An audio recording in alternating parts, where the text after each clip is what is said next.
ExploitNation coming live and in color. Don't diss this shit or we'll bum rush your mother. Listen what I'm saying, it's for real, not playing. Uncle Bill is the man, now hit your knees and start praying. Got power like the bear, but ass all thick and fat. Put two and two together, and that's where it's at. Yeah, you count the stars while you guzzle the pee. Hope you like to look at who is, cause that's all you gonna see. We are the nation of exploitation. ExploitNation. ExploitNation. Yeah. He's harder than a rock and he can't be stopped. You suck a step to the side unless you wanna get dropped. The boys from the hood are on the MIC, spitting out the rhymes as JC Ice and Wolfie D. CK is the boss, crossing T's and dotting I's. He tells the truth, the whole truth, and never tells a lie. ExploitNation. Yeah. ExploitNation. ExploitNation. Nation.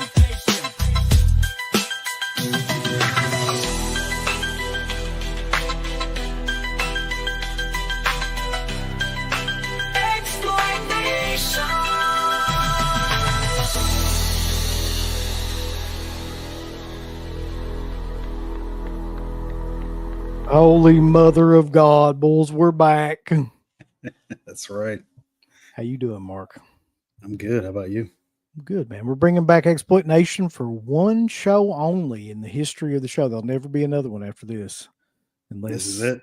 CK goes on vacation again, in which case I'll probably bring it back. But we're not live on Facebook because I can't figure out how to get on there, and somehow or another fucked that up. But we are live everywhere else. So this is the clowning around episode of ExploitNation. I was trying to figure out, like, what's a theme that's never been covered on here, and clown exploitation came to mind. And there's a bunch of those films, man. Like, Yeah. there's a bunch that I didn't even like cover at all, but we're going to get to the main ones. There's so many of them though. Like so many of them, especially after like 2 series got really, really popular. And it's like every independent film started using clowns. Mm-hmm.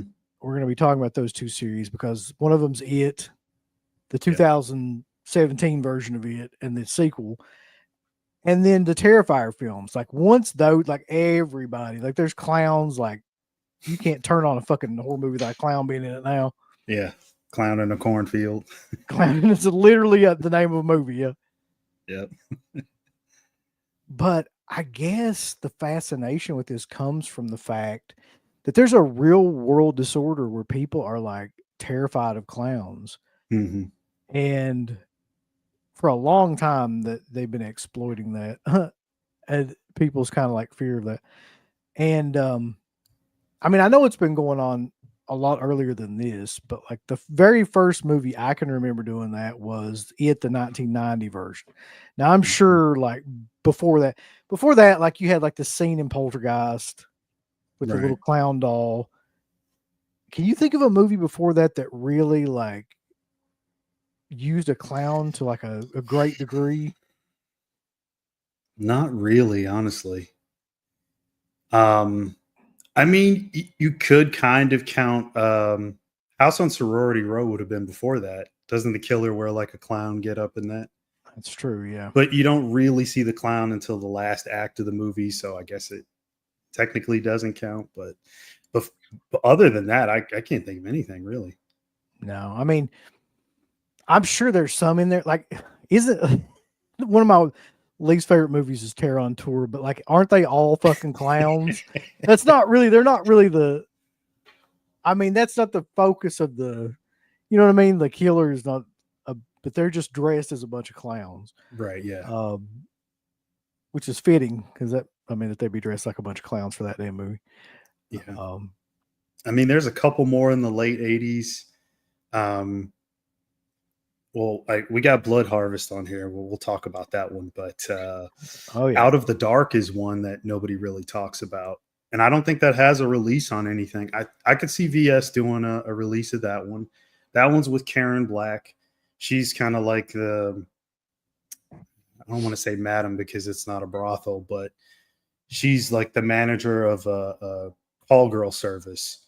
And there's a guy who calls in, and all the girls that work there know the guy when he calls in because he's got the same shtick every time. And he dresses as a clown, and he kills them all one by one. It's a lot better than Blood Harvest, I'll say. But I think the biggest flaw of that movie is not Blood Harvest, but Out of the Dark, is the fact that they don't play it serious enough. I think they have a real cool movie there. There's a couple cool songs in it. The women look nice. I mean, the kills are just so, but some of it is played for comedy. Had they played it straight, it could have been a bit more of a somewhat hidden gem. But I can't believe you're going to come on here and talk about Blood Harvest, though, as if that's not a classic in this genre. Oh my God. I could barely get through that movie. Look, no, I'm not going to have it. I'm not going to have you talking about it. Like, that is a seminal piece of film. You got your Blood Harvest one sheet back there somewhere. I hope that exists. Bill Rebane put that out. He was the guy that was really notable from Wisconsin that was like an independent filmmaker. Didn't they do like a box set of his shit, like one of those companies? I don't remember. If they did, they passed me by. I think they did. I can't remember if it was Arrow or Severin. One of those companies did like a box set of Bill Rebane movies, but like this is probably his most notable one. Anyway, we've already got a super chat too, though. Brandon says, clowns seem kind of generic and overdone, similar to zombies. I love Art. He is different. That's true. We're going to talk about that film in detail. Let's see who we got in here, though. We've got the mayor. We've got Dino Bravo. We got Nubbins, Clifton, Antonis, Jackson Jack, of course, Ken Carlson. Scratch is in here. Ed's in here. A lot of people are coming in right now, too. Okay, so let's get started with our first film then, I guess. Mm-hmm. Yes. Yeah, I'm glad the mayor brought this up. It was called Weird Wisconsin. Oh, okay. Weird Wisconsin, the films of Bill Rebane. I can't remember. Somebody out here looked that up who put that out. Okay. I don't know why I own this, but this just shows you, like, at one time or another, that I was a giant mark for fucking Vinegar Syndrome. Not anymore. This is the fucking VHS tape that shuddered like a Blood Harvest. That looks cool, but the movie is not. So but that's their whole gimmick anyway. So I guess I could see them coming out with something like that. So Blood Harvest is a really interesting title for this movie because there's very little blood and no harvest whatsoever. I guess because it just takes place where it takes place, they named it that. Mm-hmm. It stars, and I say stars very loosely, Tiny Tim, who is the main attraction in the film, but who is probably in the film, I would say, for maybe 5 minutes total through the whole thing. 10 minutes max. Max, yeah. Yeah. And like, there's some questionable shots of him too, where it's like, I can't, they show like some back shots where I'm not sure if it's Tiny Tim or just somebody like they couldn't get, they had to do like reshoots, but they couldn't get Tiny Tim to come back. So they just had a dude like put the same get up on and like just throw this wig on. Yeah. But okay. So somebody, I think it was Matt, warned me about this movie going into it. And I had owned this forever from Vinegar Syndrome and never had watched it until recently. And he's right. Like this is considered a slasher film, 1987, directed by Bill Rebane, like I said. It's the story of some chick that's visiting from college who she comes home from college and she finds that the family home has been like trashed and she can't find her parents. And then she is like slowly stalked, and her friends are stalked one by one by what they think is a mysterious, mentally unstable clown named Mervo, played by Marvelous Mervo. Marvelous Mervo, yeah. I want to say Marvelous Mark Merrow. So Marvelous Mark Mervo. So he, it's just Tiny Tim in clown makeup, and he sings these little songs to show he's unstable. and they're like, nursery rhyme kind of songs throughout the entire film. You could tell he really wanted to break into Tiptoe Through the Tulips, but he couldn't, probably for rights reasons. So he just sings whatever it's like, not non-copyright. Just some shit he probably wrote on set in about 5 minutes. It's just a bunch of like kids nursery rhymes and shit. As I said, like he's in the movie for a grand total of like 5 minutes. There is like, I will say this about this movie though. It does have a lot of nudity. I don't know why. I don't know if that was like Bill Rebane's thing. Like he can't do the gore, so he puts the nudity. But like almost every other scene is somebody like getting naked, like one of the females getting naked, and then like there's sex scenes throughout it. And the slasher scenes are just your basic, like there's one really good scene where a girl is like hung upside down and her throat is slit, and then like you see blood coming out of the throat. That's a pretty good, like for a low budget independent film, a pretty good setup. Yeah, I found it to be a somewhat of a decent gag for, obviously they had no money. I mean, as soon as the film starts, you can kind of see that. And it's not just being low budget. I think they even had like really cheap film stock, or maybe it wasn't well preserved or something. Like it doesn't look the best, but it probably shouldn't for a film like this. No. And like you were talking about, there's some slashing.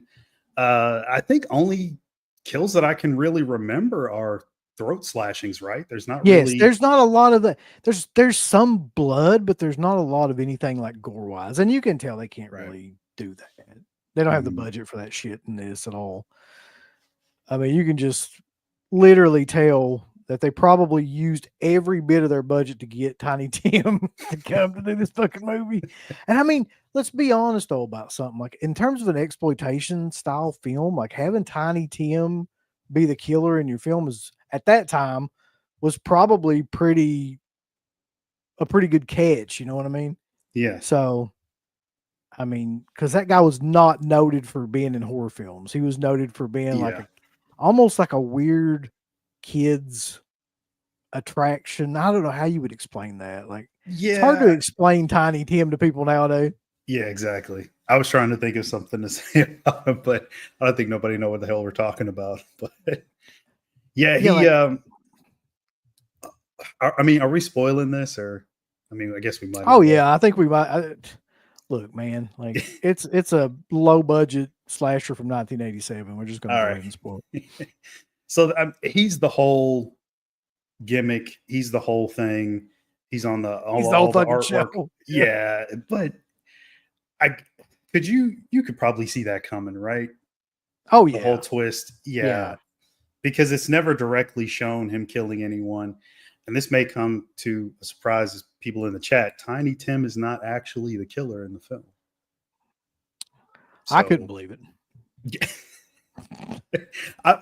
To their credit, I've never seen another film do that where I know you're being sold on something that, hey, it's this killer clown, people are dying. They lead you. It's a one long hour and I guess 20 something minute red herring, and it's the bait and switch, and the killer turns out to be somebody else. But by the time it happened, I don't even know if people would really care because the film is very slow moving. The script doesn't really have a whole lot there. It's just, I mean, there's plenty of slashers from this time that are entertaining, but it doesn't even really manage to be entertaining. It's just. No, it's horribly paced. That's probably its biggest problem. Like, there's long stretches of time where you can tell they didn't know what to do, so they just throw like a sex scene in there too. And like, I don't mind a good sex scene or anything, but it's like it really just bogs down the movie. Like, you want something to push the plot forward somehow, and you just sitting there and like watching a bunch of scenery or sex scenes or her talking about where her friends are and shit, and it just really does slow things down. But I will say this though, man. Regardless, I think that the idea of Tiny Tim and that makeup and that falsetto singing those creepy ass kid songs is a great gimmick. It's just they don't do anything with it. Exactly. He just shows up for like a couple minutes at a time, never for like a long period of time. He has his little ukulele sometimes and he sings like a little song. and then he just disappears. And that's by far the best part of the movie. Like, he giggles and like acts crazy and like, but they don't go anywhere with it because he's not even the goddamn killer anyway. And the guy who is the killer is the lamest killer ever, so it doesn't matter. Like, by the time you just like, you really are praying for Tiny Tim to come back by the end of the film. Exactly. He just throws on, what is it, like a stocking over his head. Yeah, he's got some fucking army jacket and a knife. It's the worst, man. Yeah, it literally is like the lowest common denominator. I mean, there's a couple scenes towards the beginning where I thought, like, this could kind of work, where you see Tiny Tim, he's got the makeup on, and he goes into the barn, and the girl's like looking out, trying to see what he's doing, because they make it known from the beginning that he's mentally challenged, I guess I'll say. Yeah. So you think that like that'll play into the story a lot more, but it really doesn't. None of that stuff, it just doesn't go anywhere. It's a very middling film. It's so bizarre, honestly. I just love it that he's in there and he's like, because I know that's what it is. I know they don't have the rights for him to sing like any other songs, and like, so he's like, Gideon Jill went up the hill to fetch a pail of water, and that's like supposed to be the creepy, song. Mm-hmm. And he just sings it over and over and over again. But he is creepy. I think he's just a creepy dude, though. I'm not sure it has anything to do with this movie. There's something just unsettling about a dude with like a perm like that, or whatever that is, just in that falsetto voice. Like, he could do anything. He could be in any movie, and that would be unsettling. But it just so happens he's also dressed like a fucking clown, which makes it somewhat worse. I just wish it was a better slasher film. Like, such a wasted idea. Yeah, somebody thought that they had a really great idea, and it wasn't, and it didn't work. And I'm not sure what they could have even really done, because like I mentioned earlier, there's like, the script is non-existent. I mean, you could play a drinking game with the chick, like how many times she runs in and out of the house. It's constant. There's a lot of things that are repeatedly done. Even the brother, who actually is the killer, that scene where he's in like a bathtub with her or something, and I think she's naked from the waist up, and he's like lathering her and everything, and I'm like, oh, okay, like I kind of see where this is going. Yep. And then they cut to another shot where she's laying on the couch, and he walks up, he's ready to go, he's like asshole naked. That's right, he's like butt ass naked too. It's like, but she isn't, and then she rejects him, and I'm like, that's the biggest cop tease ever. It was just a weird scene. I'm like, what did that really prove? Like, I don't know. There's a lot of scenes like that just don't make sense. You're right. I completely blocked that scene in my memory, but like, he gets butt naked and then is like right next to her, and it's so uncomfortable because it lingers on that for like a really long time, and then like, nothing comes of it, but it's just such an odd scene. Yeah. There is a certain amount of atmosphere to this movie, but like, it's really wasted with the plot and the pacing and a lot of the dialogue, which is non-existent. And you can tell these people have no idea what they're doing. And Tiny Tim's a horrible actor, but like, I mean, he's clearly trying his best, though. Yeah. Let's see what some people have to say here. Oh God. Yeah, Justin Bieber was Tiny Tim was the Justin Bieber of 1963. I don't know if he was the Justin Bieber. I don't know how you would like. He's like the Island Boys of 1963. You remember them guys? Oh God. That Pig of the Conqueror says, I love the part where Jerry Lawler smashed his ukulele. Shit. What's going on, Dirk? What's up, Dirk? Thank you, Black Glove Reviews. Says, I love the Cat in the Brain shirt. I like the film as well. Jackson Jack says he challenges himself mentally every day. All right.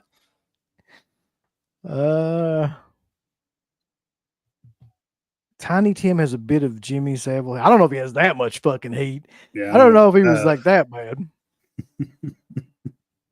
But this movie does have some go away heat with me. No, I never bought the Blue Sunshine 4K.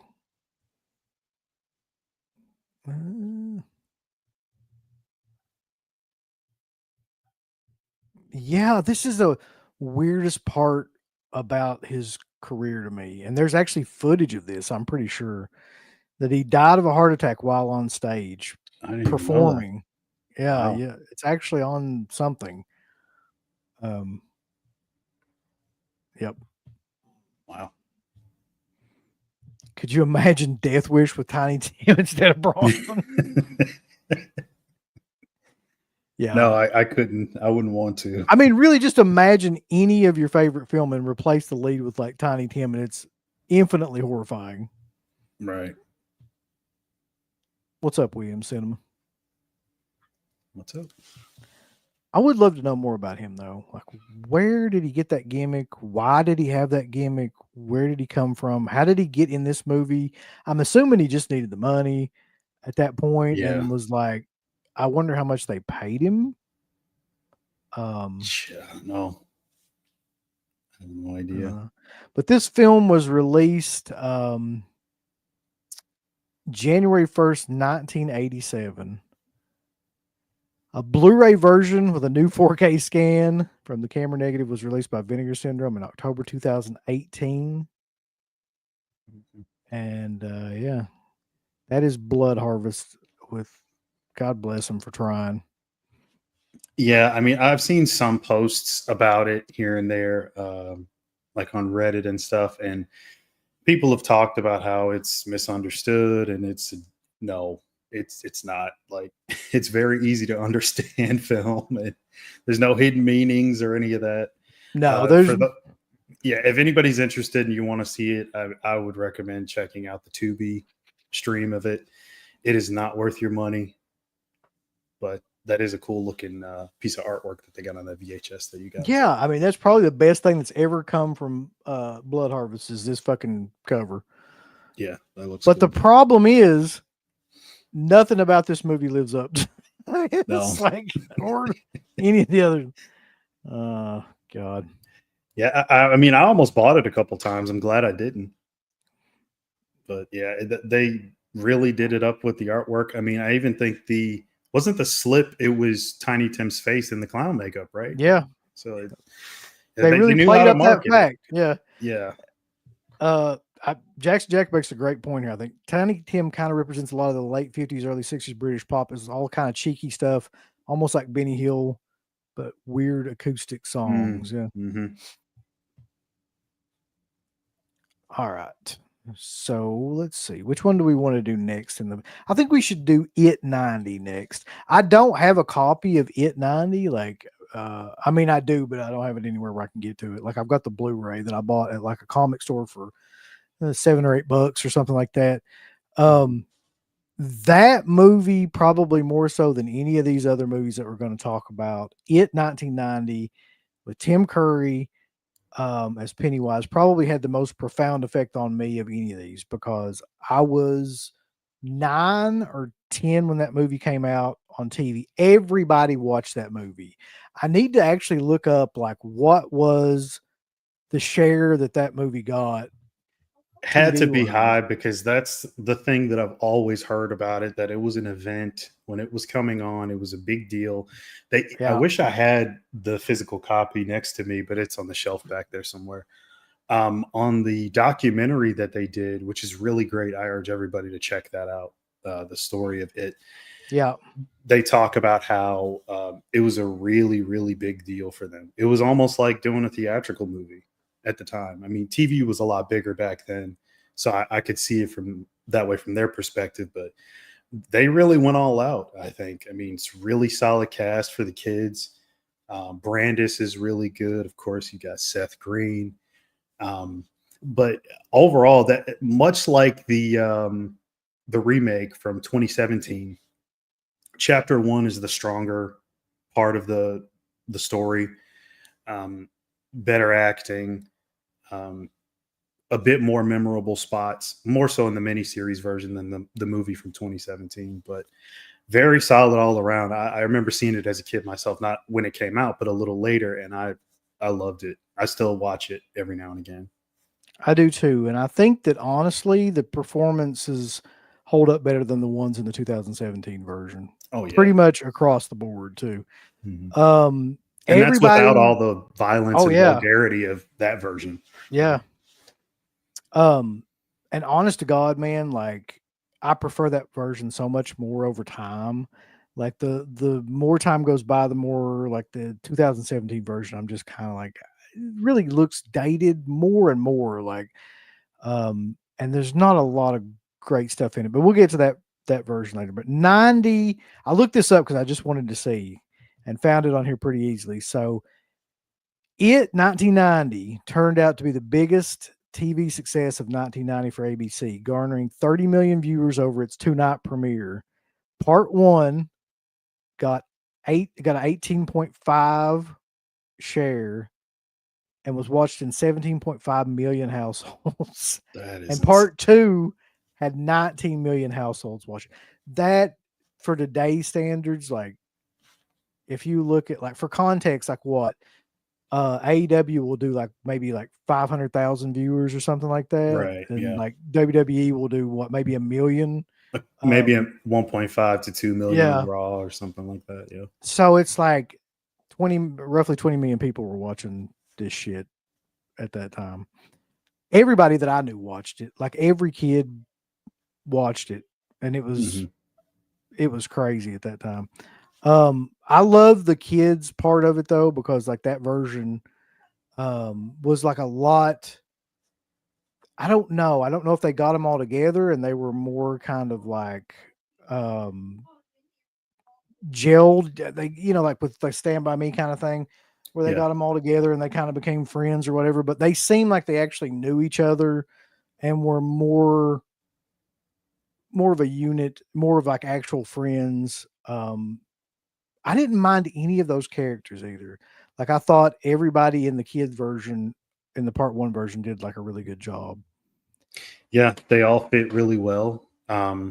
Even some of the adult actors that are in the first chapter, from the smallest role like William B. Davis, which is quite favorite. Yeah, quite a bit before he starts chain smoking cigarettes and standing around in government offices. But yeah, him, and even Beverly's father, like, was convincing that guy. Like, that dude still terrifies me. He's got that line he says like over and over. He's like, "I worry about you, Bev.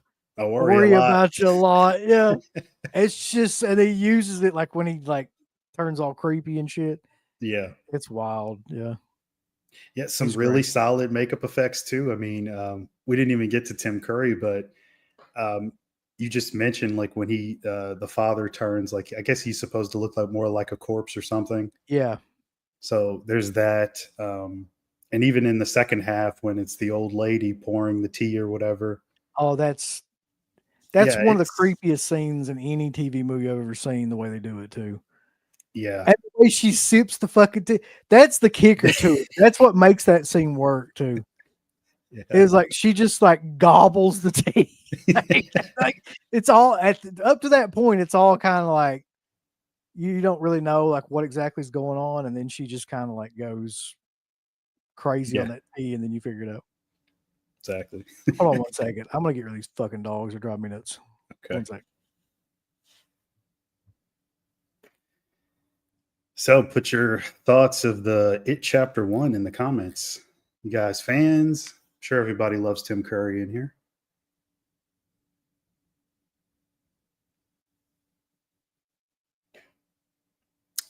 Talked about a few people remembering Beverly Sad being played by Robert Englund for some reason. Jackson Jack, I never heard that. That would have been cool though. That the casting would have fit. That would have been nice. Getting mauled to death by palms in here. So that scene though, the scene with the old lady that we were talking about, that like somehow or another always reminded me of that scene from what's that movie, Legion, I think, where the old woman that climbs up the wall and shit. Right. It's very similar like things about both those scenes, and I feel like they probably ripped off from that movie. There is a lot of stuff in that movie that works really, really well that does not work when you add a bunch of stupid ass CG effects. For example, the scene that I always think about and that I always loved from the original was where Emily Perkins is cleaning up um the bathroom because the sink keeps like exploding with blood and she keeps like having to clean it Yes. up. And it's just a practical effect. The shit is like real blood, like, and it just like explodes all over the bathroom. If you watch the 2017 version, like all this CG tentacle shit comes up and Right. like grabs her and wraps around her neck. And so it's just like, dude, it was so much better when it was just The simplicity, of it that was key idea and it just works. Yeah. that she had cleaned that up like countless times and it just keeps happening like over and over again. It's like some sort of torture. Right. But they had Psychological to, torture. they had to make it to where like a fucking like octopus or something comes up from Oh, the of course. or whatever the hell that's supposed to be. It's ridiculous though. Yeah, there's a lot of comments on it though. Hold on one second. Let me get to a couple of them here. Mm-hmm. A lot of people think this part one with the kids was so much better. I'm going to tell you though here in a second when we talk about part two. When you talk about part two of both of these films, I feel like the 90 version holds up a hell of a lot better. Oh yeah. It 90 all timer. I love Tim Curry. Darkness, the film, legend all time role in my opinion. Yep. Tim Curry can kiss me till I get a clown face. So we haven't even really talked about Tim Curry, but whatever the hell he was doing in that movie, like that accent and everything that he was, what the hell kind of accent was it? Like an old? I don't even. I mean, it wasn't real. It didn't sound too much like a Maine accent. I guess that's what it was supposed to be, but I don't know. I can't. It's hard to really explain. Like, but it's one of those old, 1920s, 30s style, like, I don't know, northeastern accents. That's the best Right. way I can explain it. But done with a really like gruff kind of voice. And that to me, the way that he does that whole thing and his mannerisms in that, so much better than all the CG where they had, Skarsgård's fucking eyeballs rolling around and his head, Yeah. Contorting and stuff, and his jaw unhinges. I mean, it's just, but him just being like, him just torturing those kids, just be like, "Hey, fat boy," and just like saying the god awful stuff. And then there's the one scene where he turns into the guy's father, and I always thought that was terrifying. Yeah. Where he's standing on the lake in front of that, and he's like shows up as his dad, and then slowly like it edits away and edits back, and he's decaying like each time it edits until he turns into the clown, and it's dude, simple but effective, man. Yeah. I mean, like you were mentioning that it's so much more of a scaled back version of everything. It just, for some reason, that just works. I have no idea why. I mean, of course it's some of the brilliance of Tim Curry playing the character, but he didn't overdo it. I mean, he easily could have, but I think the makeup helped a lot as well. I mean, I think you need to do a bit less even when you have that kind of stuff on you. Yeah. Because I mean, he has different looks. I mean, he's got the pointed teeth look, and then he's got the thing where it's like his hand is really huge. And I mean, all that stuff, so good. So damn good. Well, there's a scene too that a lot of people give shit about, but I still think it's more effective than pretty much any scene in the remake. Where he comes up out of the drain when I think it's Eddie is taking a shower. Yeah, Eddie Spaghetti. Yeah. So it's like, in the way it's like claymation. Right. But the idea that he can just come from anywhere is what makes it. And the other one that's really great is the werewolf too, where he turns into like the werewolf because the kid had been watching the movie and everything. Richie had been watching the werewolf. Yeah. And that's and somebody mentioned this, I think it might have been Dirk that mentioned it, like it's infinitely better to me that this takes place in the 50s, I think, than the 80s, which is where the remake takes place. Because there's just, I don't know, because that time frame for me just works better, showing like the simpleness of the kids and like the time and everything. And it's not at all like complicated, and like the idea of them going to the movies and seeing those type of movies, it all just seems to work better than they don't really do anything with the 80s vibe in the remake. No, not really. But they do a lot with the 50s vibe, and they show a lot. They got the greasers, they got the movies, they got the school, they got everything is like centered around the 50s, the car, like it's all like, it's all there. Yeah. Yeah, it's all there. I think they do a much better job with that set and design than they did with the remake too. Yeah, by far. By the way, the greasers kind of suck. If that is one. There's a flaw. I kind of like them. I mean, just I don't know why, but I always thought that they were just too, I don't know, generic or something about them. Mm-hmm. No, what's the one guy's name is Belch, and that's literally all he does. All he does, yeah. Yeah. Yeah. I think it comes off a lot worse in the remake. Like it just, those guys were way too aggressive and they play everything up in the remake and the second chapter way too much. I mean, how you were talking about the effects and stuff, from that to the characters, everything. Yes. Yeah, it just didn't quite work. Although I do like some of the chemistry between the younger cast in the first chapter of the remake. I like some of that, but going back and watching it again, all the excess profanity, it's not really needed. I mean, I thought at the time when I first saw it, I was like, oh, this is pretty funny, and like I was into it, but in hindsight, watching it again, it's just something about it doesn't work as well as it did the first time for me. Yeah, I mean, we're really taking a shit on the remake, but I swear it's just one of those movies, man, where like I like it less and less the more I see it, the more time goes by. Mm-hmm. I just think it gets more and more dated.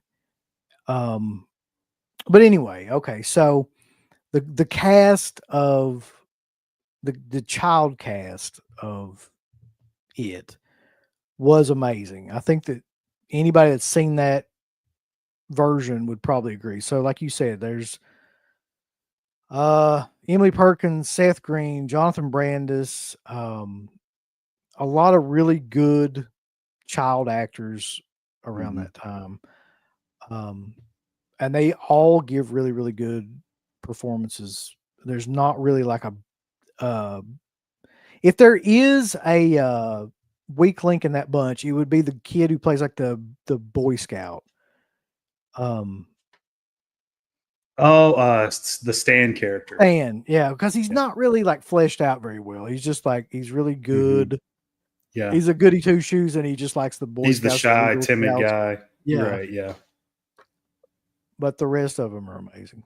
Okay, so a couple more comments before we get into part 2 of the 90 version. So Antonio says, I prefer the It remake more than the original movie. There's a lot of people that do, actually.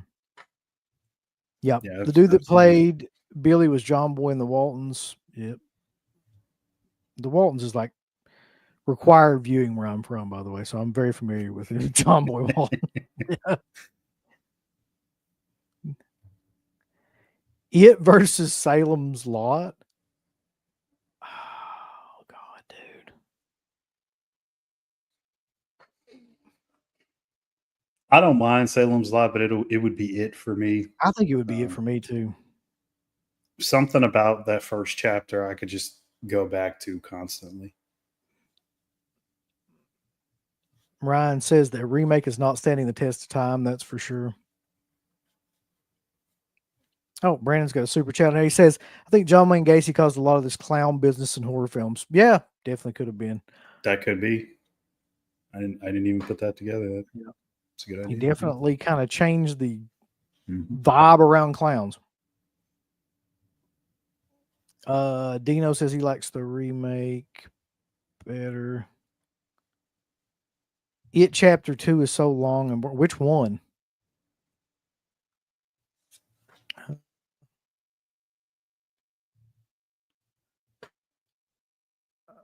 Scratch says, I had a buddy growing up that couldn't go all the way down the horse section because of the VHS. He had never even watched the movie at the time. Killer. That's Wild cool. Wrangler. How you doing, man? Kiss me, fat boy. Yeah. It's a classic scene.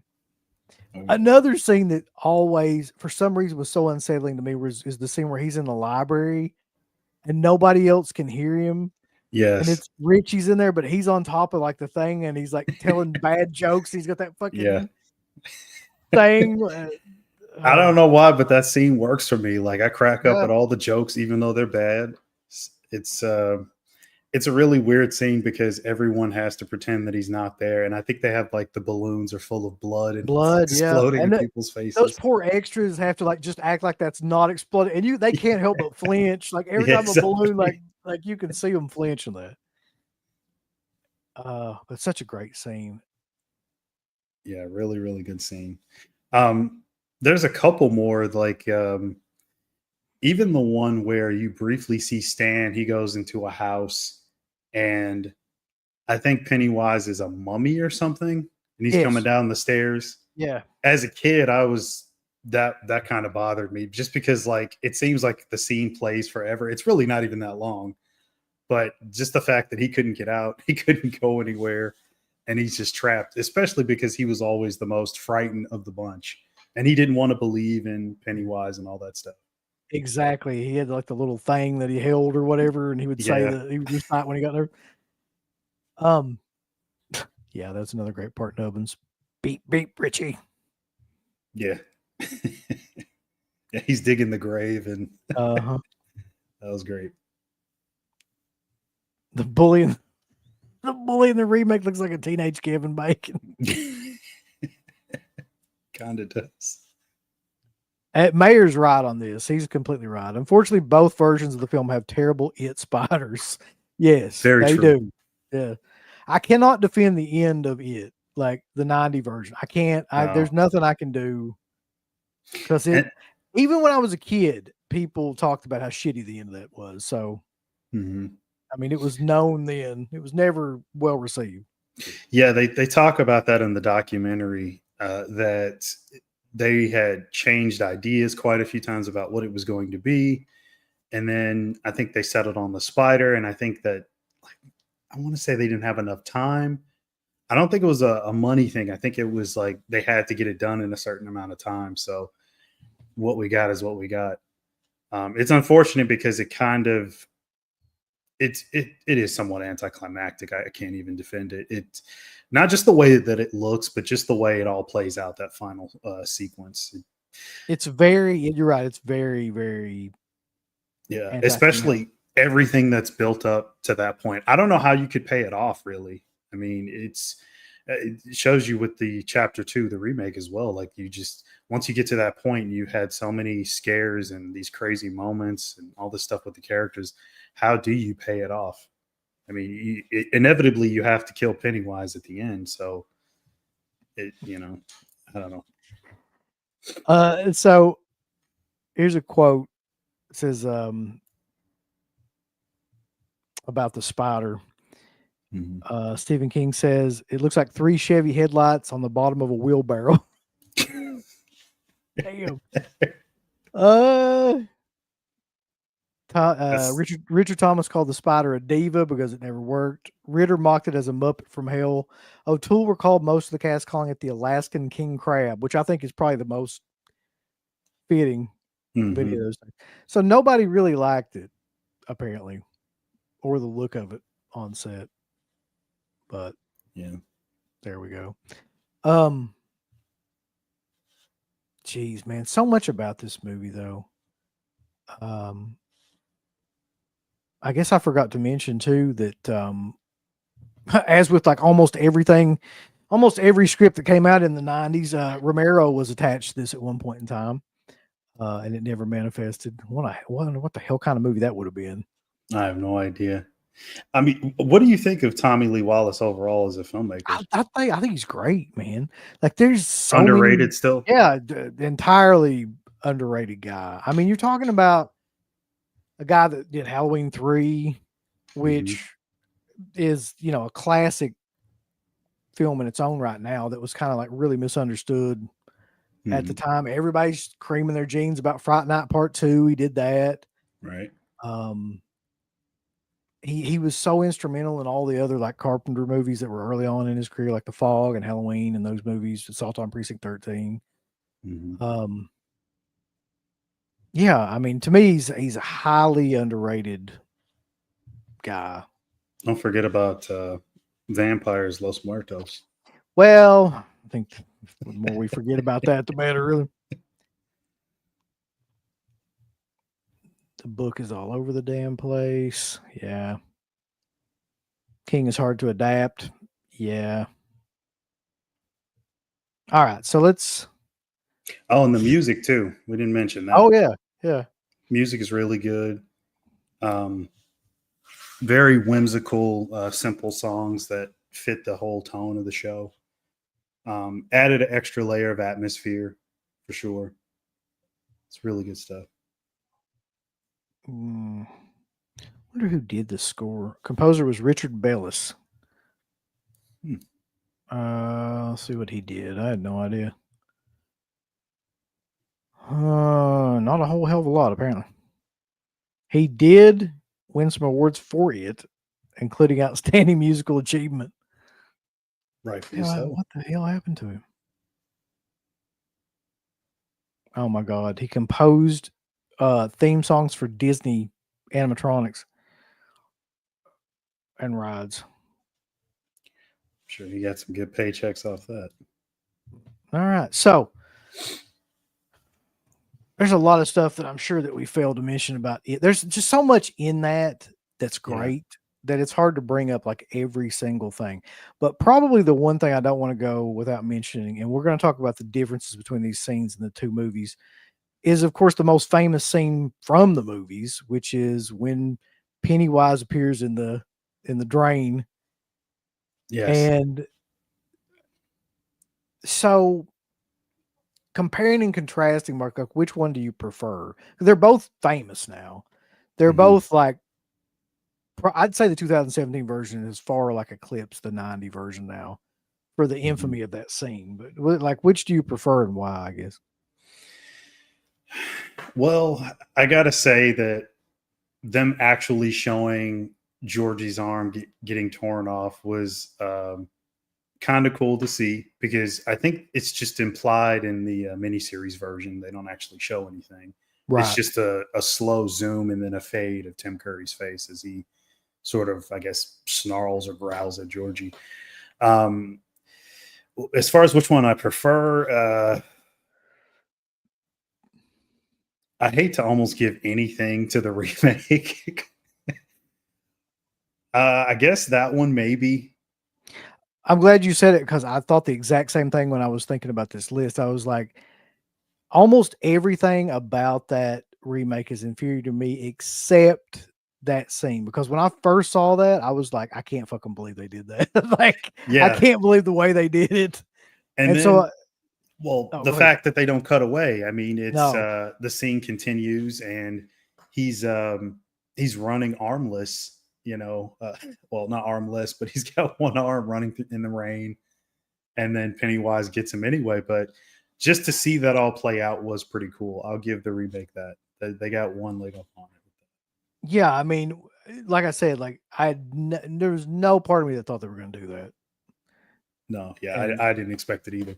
Yeah, and he's like crawling away with like the stump or whatever, and then Pennywise and his arm come out or something and like extends, and grabs him and pulls him. So yeah, like I'll give it that. I'll give it that scene for sure. The other was very implied and mild compared to that. And adult wise, because we've already, and we could talk about the remake chapter 1 as well, but as far as chapter 2 goes for both, since we're comparing, would you say that the adults in the first one had the better chemistry? I don't think either one of them had chemistry. Yeah, I'll put it to you this way. Like, I don't go into either one of those movies looking to watch the adult part 2 version. I'm just going to be honest. Like, me neither. However, that being said, like, gun to my head, like, I would much prefer the 90 cast than I would the fucking 2000. Like, Bill Hader is the only part of that cast that's even remotely watchable. The rest of it's pure dog shit. Of that second movie is just an affront to God to me in a lot of ways. Like, I hate that movie. There's so much in that movie that's just seems just to be thrown in there for no fucking reason whatsoever. And then the ending, it has one of the worst endings, most just like destroy a franchise endings when he turns into the little Pennywise, and then from insults, like they insult him to death, basically. I remember watching that and just being so mad. Like, how stupid do you fucking think we are, like, as an audience, to sit at that little baby Pennywise? Oh, God. It just makes me mad. Seriously, it makes me mad to even think about it now. Yeah. But I mean, like the second part of the 90 version is not great. You've got, you've got some fairly decent actors, but like they don't mix well. There's something about that cast, the adult actors that they don't have any kind of chemistry to me. None of them really. Even the ones that are really supposed to have chemistry, like you got, who is it? John Ritter, and Annette O'Toole, who's playing Beverly, I think. And they're supposed to have like this secret kind of like that never works whatsoever. Richard Thomas is fine. Yeah, he's okay. He's okay in that version. Harry Anderson's good. The guy from Night Court, the judge from Night Court, if everybody remembers that. Yeah, he's solid. He's solid. He plays like Richie, the comic relief or whatever.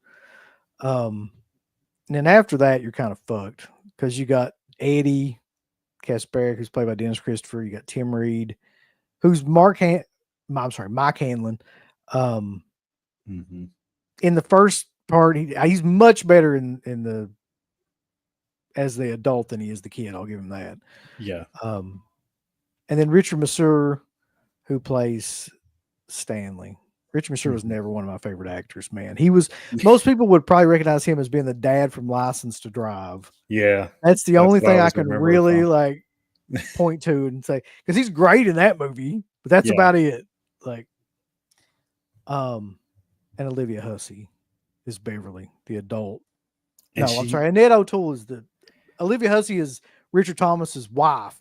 Right. In the adult, yeah. She has so little to do, barely in the movie. Cannot figure that out either. Why so underutilized.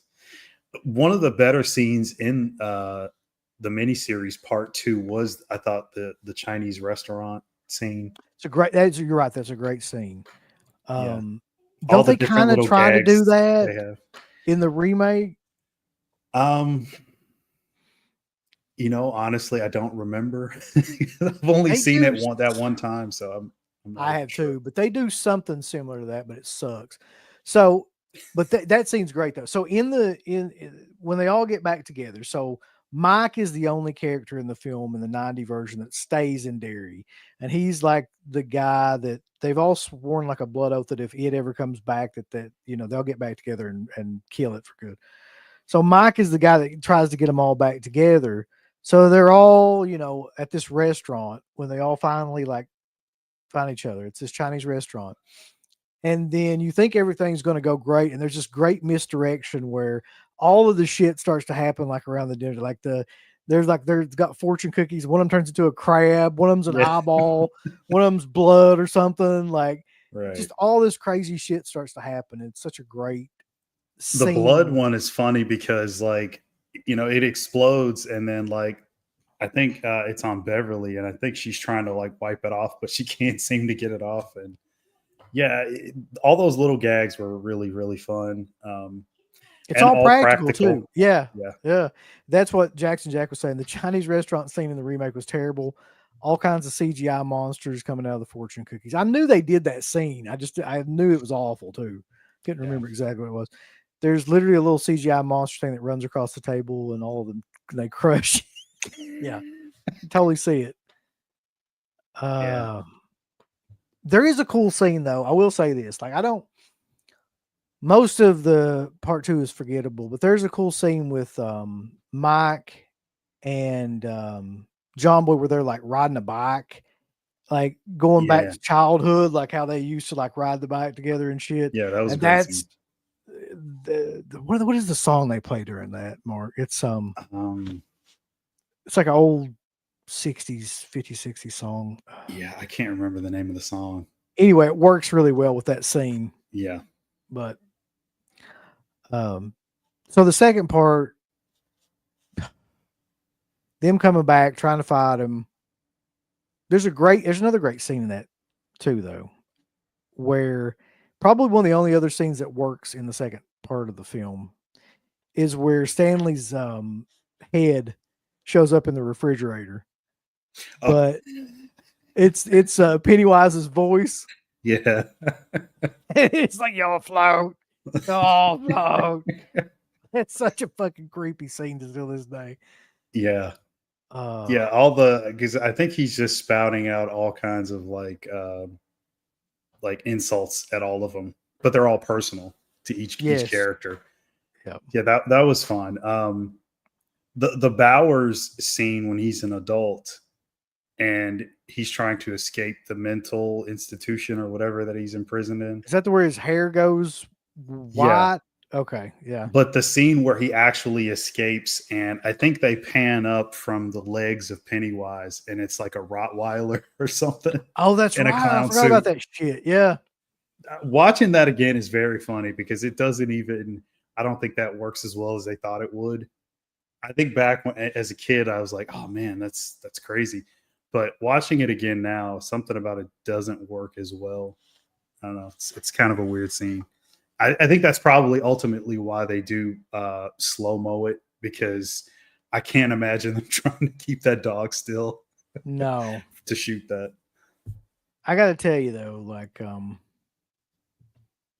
the scene in that part two that works the most for me is probably the scene where Annette O'Toole goes over to her old house. Yes. And you watch that back now, I could still watch that back now. And that's like, a great scene.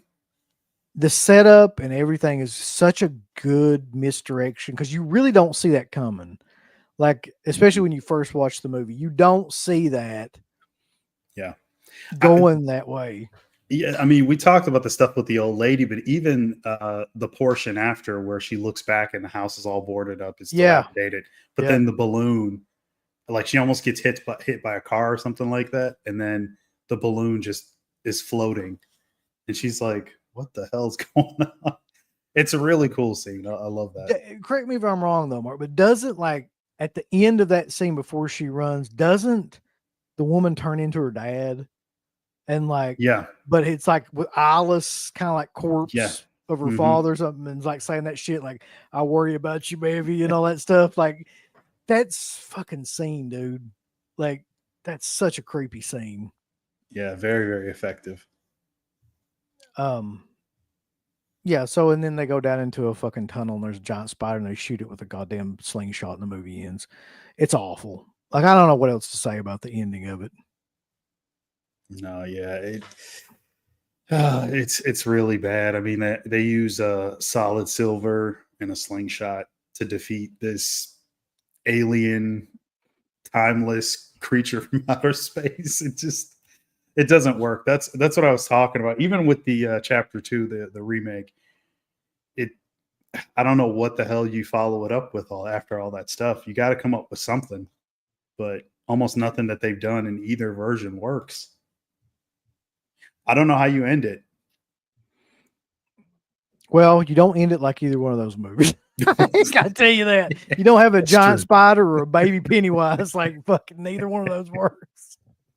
Yeah. Oh man, this is brutal to watch the ending of both those movies.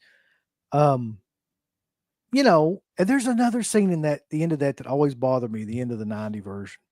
And it's that, I get it. Like, trust me when I tell you this, like, I understand why they did it, but it's the scene where the little wussy kid who's always been like on the inhaler is like, "It's battery acid, you goon," or something like that. And he sprays it on him. And then his face like halfway melts. And that looks so shitty. And just that scene is so kind of goofy. Yeah. It just doesn't, never worked. Yeah. Like for me. And I guess in the way that they wanted it to work. Right. Yeah. Um, Although the but makeup after he's disfigured looks cool. yeah, but just that whole idea. Yeah, I know what you mean. Oh, that's another cool part though, where the fucking old pharmacy guy. Oh yeah, You remember yeah. that scene? Yeah, he's like, beware, little lady. Yeah. So that's the cool thing about that miniseries version is like everything, you don't know if something's like real or if it's gonna be like something related to that through the whole part. Because there'll be these Mhm. scenes where like it's almost dreamlike. You know, it'll start off completely normal and then it'll just shift into something like really, really dreamlike or related to Pennywise. Yeah. Yeah. And those are the Uh, best scenes. yeah, for sure. Antonis asked, why did Henry Bowers get locked up in a mental institution? Oh yeah. I want to say there's a scene where the 7 of them are discussing what happens, where I think he's got like the switchblade and like the cops find him, and I think Belch is killed and his hair is white and he's spouting off about a clown or something, and then they just throw him in there because he's mentally unstable or criminally insane, and he's murdered a Just fellow like the kid. Slayer song. Yep. Yeah. Let's see here. I like how in the chapter 2 of the remake they flash back the times when the kids we didn't get to see from the first movie. There's no reason that the 90 miniseries couldn't have done that. Okay. Unknown says the way you do the things you do by Tim. That's the song that they're playing when they're on the bike. Yep. Also the leper puking in Eddie's mouth. I forgot about that scene completely. Yeah. Justin says the ending is what makes me hate the original movie. Yeah, I mean we hated it then is the thing. Like, yeah, nobody liked that fucking ending, even when it was on TV for the first time.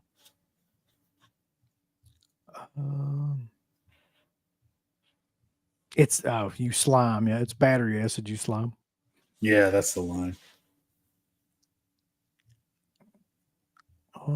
Defeat Pennywise with friendship. Well, I mean, in the remake, they defeated him with insults. They made him feel bad, which I'm sure was some sort of woke bullshit that they just put together for that version of the movie. Where it's like, see what bullying does? It fucking kills Pennywise. Oh God. Yeah. Yeah, there's one thing that everybody's bringing up that I can't really even mention on here that's left out of both versions of the movie. And like, does anybody want to fucking see it? Like, is that something that you like? I'm assuming we're talking about the thing with Beverly. Yes, like who? Like everybody brings that up, but it's like, how the fuck are you ever going to film that? Like, or would you even want to? You can't. Why would that be a part of it? Right. I don't even know why the fuck that's in the book. I mean, if you ask me, I don't know. I guess King was on something at the time. That's such a weird thing to even write, but it's in there. Dude, I was thinking about that today. I was like, what reason did he write that? Was he a part of some sort of orgy when he was a kid? Like, or was like, what possible inspiration could that have? Exactly. And it doesn't really make any sense unless he had to pull it from real life, or either that or he was messed up on something, because that's not how normal kids act. Even kids of today aren't doing shit like that. What is it like? I guess 6 guys and 1 girl. Like, I mean, come on, they're kids. Like, what the hell? I have no idea. I've never understood that any. But I think we've done a good enough job of covering the fucking It 2 remake. Because to be honest with you, like, just like you, I've seen that movie one time.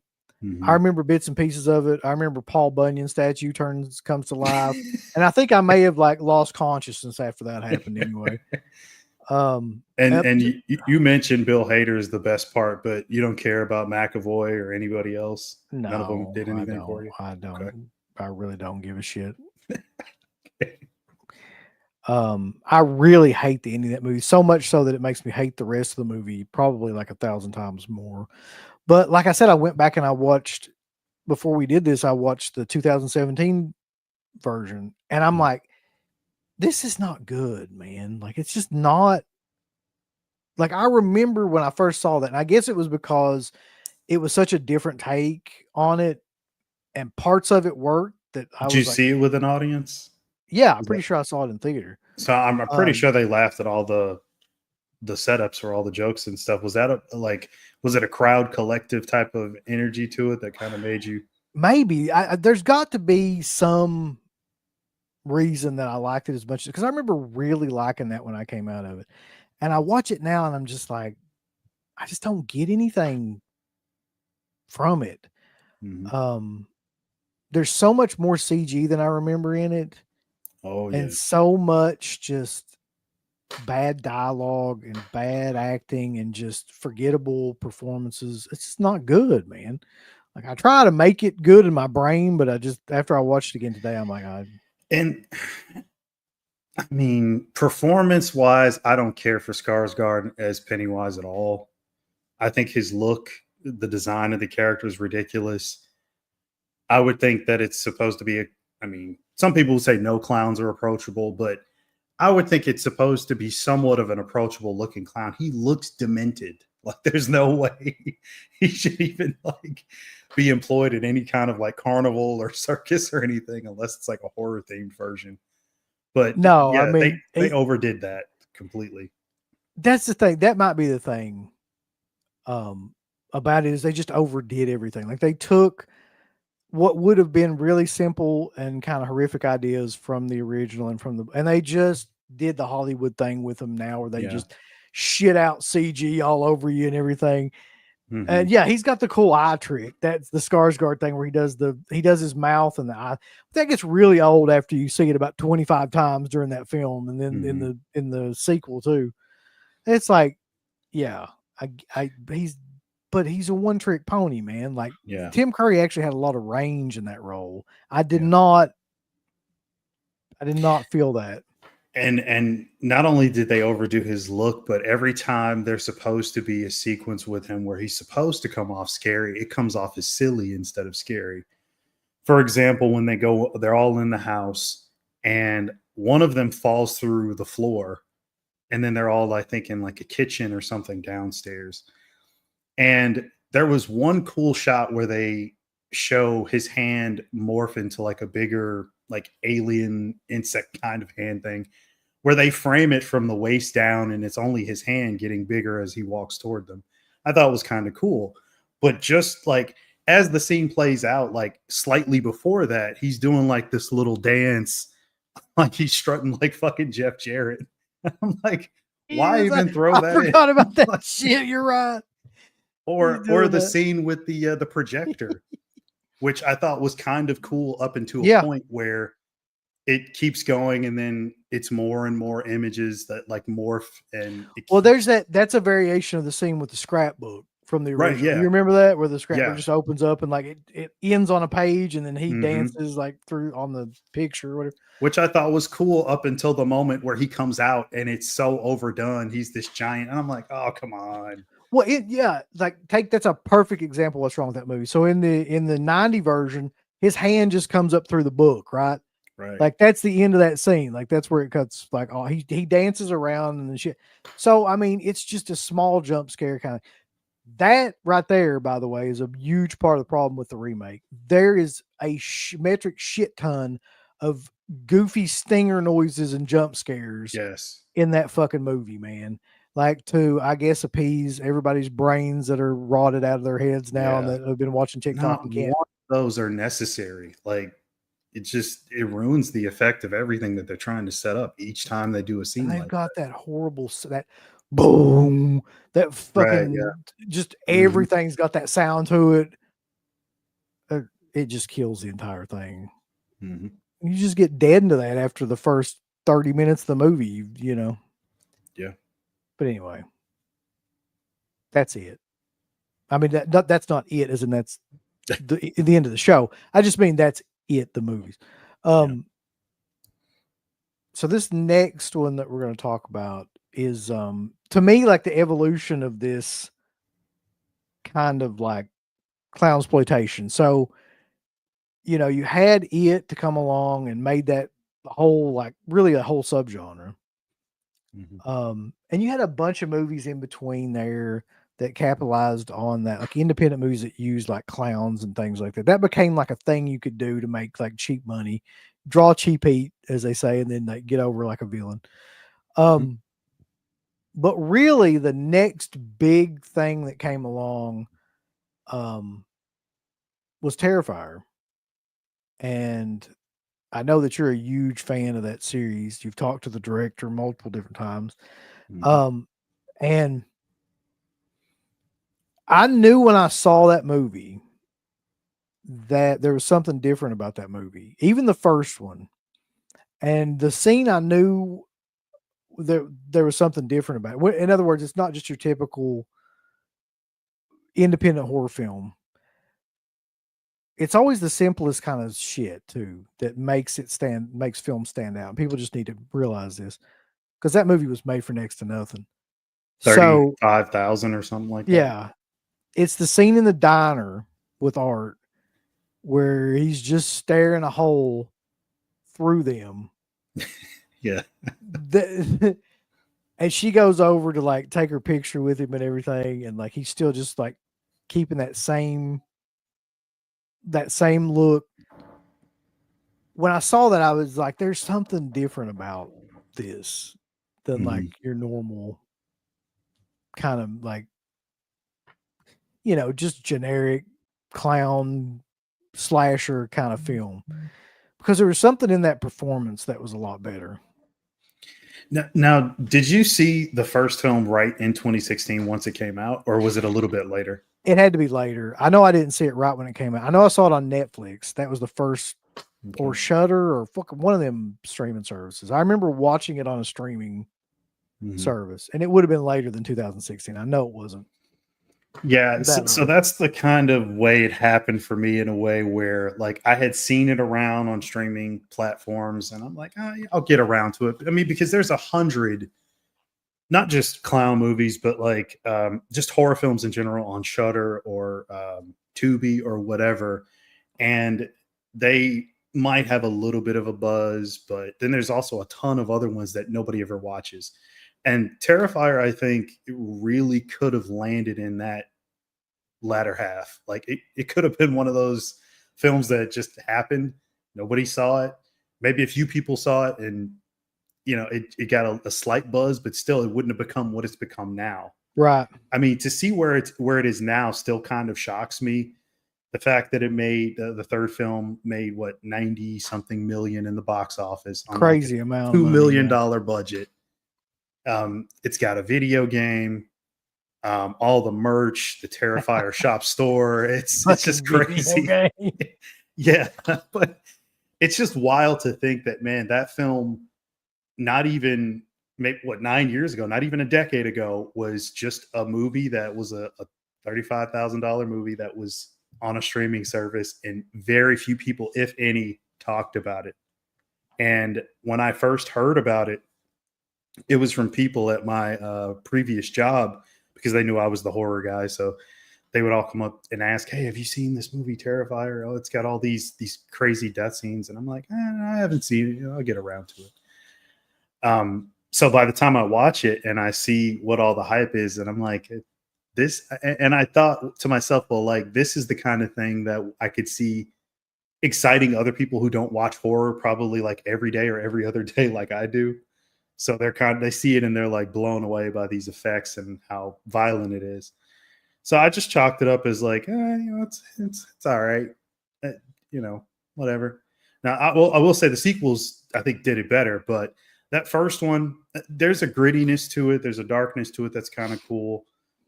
There's not really much of a story there, and for some people, I think that's okay. They just want a slasher film where people get. There's literally no story there, really. I mean, I guess if there's any story, it is the connection between, you know, the woman that's lost her face and how that ties into but there's really no narrative. He just No. shows up and kills a bunch of fucking people for no real reason. Yeah, a killer clown stalking Yeah. girls on Halloween night, basically, is it. So you have like a plot outline, but there's not really a plot. But honest to God, that movie lives and dies on David Howard Thornton. Oh, I yeah. mean, the effects are great, but the effects, there's a million different films that had effects, similar to that came and went and nobody really gives a shit. It's really his subtle kind of like shit that he does. There's a fucking scene in the movie. I never will forget this either because it's just such a great nuanced kind of character thing that he does where he's either shooting her at the end or getting ready to shoot her, but he's out of bullets and he just looks at the gun. He's like, it like goes and like gets more bullets and then comes back and like shoots her some more or something. It's just everything he does in that film is so like darkly comedic, but great. Mm-hmm. It really well thought out as opposed to like a lot of other films like that too. I think the scene though that really like got that movie over, if you will, is the hacksaw scene because people just couldn't fucking believe that somebody would do that in a movie now. Yeah, I mean that's always the one scene that was the one that I heard about it constantly. I mean, like I said, to a point, I hadn't seen the movie right in 2016, but anybody that was the first thing that they brought up. Like, oh my God, you won't believe what happened. And, still, even to this day, I mean, I think it's effective, but it doesn't, maybe I'm just jaded as a horror fan because I've seen people killed in a million different ways in horror movies. But I think effects wise, it holds up. I think it was for shock value. But a big part of like him showing stuff like that was Damien always said he hated in horror films where they cut away from things. And as an effects guy, he wants to showcase his work. And like, if he could get around doing that kind of thing where you have to cut away or trim it back, he would. And so you get it all. I mean, if that's the kind of thing that you want to see, those films definitely deliver on just that. I mean, that's why when people say that they're gore effects, highlight reels, I don't really get mad at that. I mean, as a fan of the movies, like I kind of recognize what they are. You know what I mean? I don't think but that's the thing. There's always been a place for that. Yeah. There's always been like a market for that type of movie since the 60s, even like, since Herschel Gordon Lewis and all that stuff. That's always existed. Mm-hmm. Those kind of splatter films. So I don't think that you necessarily can dismiss a film because it's that. That's what made a lot of people fall in love with horror films in the 80s. That's true. And that's why a lot of people still like those movies. It really was just a logical extension to those movies. It just took things further and more graphic than the 80s did in a lot of ways. And the makeup effects were just better. I mean, they just progressed to a point where they were a lot better. But yeah, so the first one doesn't, to me, a lot of people disagree with me on this. A lot of people hate these movies just in general, but to me, like the real masterpiece, if you could call it that, was part 2. I love that movie. I will fucking die on that hill.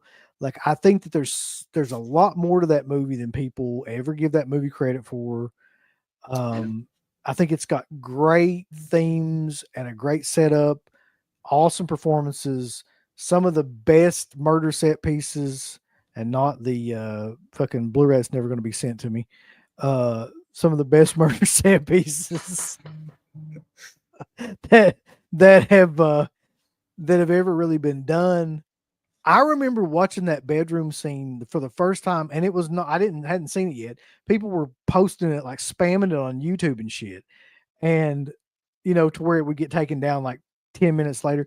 And I watched it that's the first time I saw anything about that movie, and watched it on like my phone. And it made me so uncomfortable, man.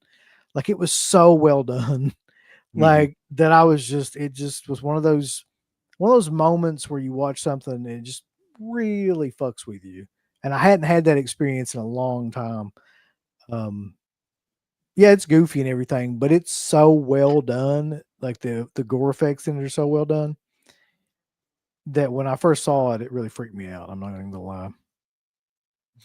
Yeah, I think also the fact that the scene carries on for so long, the bedroom scene, it you would probably think it could have ended maybe even after the first like things that he does to her. But then you get the bleach and the salt or whatever and all that stuff, and I mean the constant slicing with the scalpel, and breaking her arm, and her face is ripped off, and I mean it never ends. But I think a lot of the second movie, it had better, obviously, sound effects, because there were sound issues in the first film. Better lighting, I think, better music Better all around. it's just, yeah, it's like the Terminator 2. Like, in terms of just like the production quality and everything, it just goes up dramatically from the first one. Yeah. But I think it was just like him saying, like, all right, so you want gratuity, you want, like, slasher and gore and all this shit. Well, this is going to go on like uncomfortably long, and we're just going to take it like as far as we can go with it. And there's a whole host of fucking people that love that, man. Oh yeah. I'm not necessarily saying that that's 100% my bag, because I don't think it is just that kind of violence in that way. Because I'm a good person, Mark. I think first and foremost, we need to establish that. Yeah. Because we have to be good people to enjoy any of this stuff. But I think he did a really good job of mixing that kind of like mythology and that character, good and evil character angle into that movie. And he made art like the Invincible, evil, Michael Myers kind of shit. And he made Lauren, the fuck is her last name? Lavera. A really good kind of like symbol of good, using the whole mythology kind of like dread, like, costume and everything. Yeah, the biblical undertones of it. Yep. Yeah. And there was like the scene that I always thought, and it's a passing scene that nobody ever really like talks about, but there's so many cool like smaller scenes in that film that I think work better than the big gore gags. Like the scene where he goes into the laundromat and he's sitting there and the little girl shows up and they're just like they're playing patty cake and shit, and then it pans out and the dude's like looking at him, he's just doing it by himself. Like, right. It's just such a funny scene, but like so disturbing too. Like, it's a great mixture of both those things. Yeah, I would agree. Like it, for all the stuff that like you probably would have wanted out of the first movie, the second film does. And he kind of had to come up with something. I think he saw that people are really digging this, and he's like, well, I gotta come up with some kind of story here, because as we mentioned previously, the first film doesn't have anything. No. So what he did come up with, I think, feels like it's somewhat last minute, but it works enough for what he's trying to do, I think. And again, it's a slasher film, so it doesn't need to be Oscar worthy. It doesn't need to reinvent the subgenre. It's just something that's there. I think the acting from Lauren is also really solid. She's probably the best actress, other than David, of course, playing Art the Clown. Yeah. She's probably the one thing that you would, anchor. Like, she anchors the film, and not just the second one, but the third one as well. She does a really good job. I think she's even better in the third one. But that being said, do you think the third film is a better film? No. Technically? No, I don't think there's anything about the third film that's really better. Okay. No, I mean, to say I like the third film, I was disappointed. Maybe it'll be one of those films like Day of the Dead. I'll go back and watch it like 10 years from now or something and just be like, all right, there's a lot of stuff about it that I missed that I like better now. But I was comparing it a lot to Terrifier 2 in the same way that I was comparing Day of the Dead to Dawn of the Dead. That Mike Cloud, like, how I feel about it, but I just Mhm. didn't think it was like, I didn't think it topped the second one. I just really didn't. I Mhm. mean, it had a lot more deaths for sure than the Mhm. second one, but I didn't think that it was as cohesive or had any kind of real story or anything behind it. I just thought it was just a bunch of shit, like a bunch of set pieces thrown together. Um, gore and things like that thrown together because he knew that that's what people want, and it worked. I just didn't think it was a particularly great movie. Some of the story beats that they do introduce in the third film, like the entity and the possession angle and all that stuff, does that do anything for you? Like, would you have rather them just stay sort of where we were in the second film? Well, they just wait too fucking long to do any of that. So when did that really only it only manifests in the last like 15 minutes of the movie. The last act, yeah, for sure. And the whole rest of it is just, I think that's where he got hung up. Like he knew people just want to see art, being art, and doing, comedic and ghastly shit. So he made mostly the whole movie that. Yeah. But he didn't like factor in any kind of story. Take it to the very he's like, okay, we're just gonna have him like cause all this chaos and do all this shit. So in a lot of ways, it's like the first one more. Well, than anything. he did the Halloween 2 thing that Rob Zombie did with his Halloween 2. Let's make the majority of the movie about like the trauma that these characters have. So the Sienna character has all these issues with like flashbacks of seeing dead people and stuff like that. So she's got all this trauma. And her brother, is it just me or did he get worse in the third He movie? got a lot worse. It's not just you. Yeah. Okay, because I was wondering, I'm like, he doesn't have a ton to do in either film, but for some reason, the stuff that he did do, maybe because he was a little bit younger in the second movie, maybe I just let it go. But man, in that third one, he was really bad. I'm like, what the hell is? It was like amateur hour. He was really bad. It's the Rachel Carruthers syndrome, man, where they just forget how to act. I don't know what the fuck happens, but like sometimes, I don't know, you come back after a layoff and you just forget how like act anymore. But Yeah, pretty much. so yeah, like the third one was clearly like him taking it up another notch where he's like, all right, let's show some shit that like, we wouldn't even show in the second one, like child death and shit. Like, Yeah. and that last scene with the tube in the throat and the fucking shit and like all that with I'm just like, God damn, man. Like, yeah, I mean, we're getting a little bit much even for me at this point. But clearly wanted to like amp it up. And I don't know what he's like, I was saying, what the hell is he going to do next time? Is he going to shove a blowtorch up a nun's ass? Like, what do you do? You kind of have to at this point. Like, I mean, you're running out of stuff. Yeah, he's been asked plenty of times before, what won't he do, or like, is there a line that he won't clearly cross? Nothing. Yeah, and he always says that there is a line that he won't cross, but he never says exactly what it is. So, but I keep, like you just said, like, I don't know what the hell he's gonna have to like murder a nun in a church or something. Yeah, punk kick a baby. I don't know what he would do. Yeah. Let's get to some of these comments real quick. Justin Smith, the people who love Terrifier movies act like they're the only horror movies that exist. Some people, some of them do. Yeah, I think some of those are just like newer fans that just like that's their thing. Yeah, like we discovered shit in the 80s, like Friday the 13th would be my thing in the 80s, so that's their new thing. It's just how they came into the genre. Jason Johnson, Terrifier made my turd cutter. Yeah. Jackson says he didn't know Terrifier has a video game. I didn't either, to be honest. It does. It's not like a AAA like $1 million title. It's like a side scroller. Like I think it's called Artcade or something like that. That would make sense. Yeah. I haven't played it, but it's out there. You can Google it, Jackson Joe. Terrifier 2 is my favorite of the series, so that's good. That's mine too. I'm not even gonna like try to be a hipster and say I did. I'd never watched this until after Terrifier, All Hallows Eve. I think I had seen the short maybe because I think that's the one that's available for free on YouTube. There's like another, what is it called? The Ninth Circle or something like that. I think I might have seen that before, but not All Hallows Eve. I think I saw that after Terrifier because I had seen the clown image. I'm like, I know that face. Where have I seen it? And I'm a sucker for anthology movies, but that one was not great.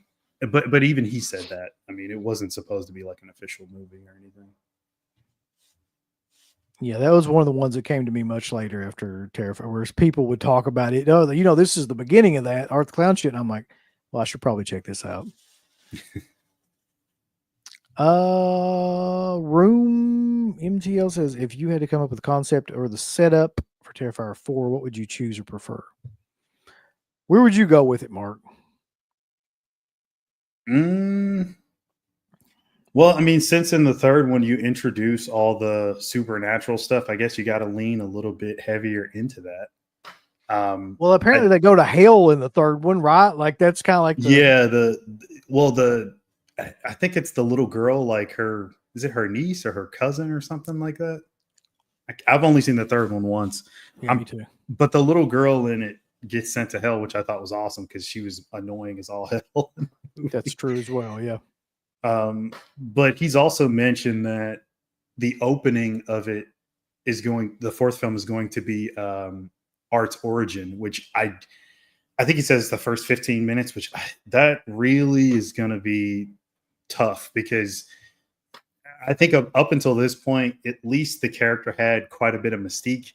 I don't think you always need to do an origin. Nope. You 100% don't need to do that. Unless it directly ties into the overall plot of the movie, his origin, then like I think it's kind of pointless. But I'm gonna ask him about it. I'll be talking to him again in a couple of weeks. That's always where good horror series go to die, is when they do the fucking origin movies. Nothing ruins those movies quicker than that.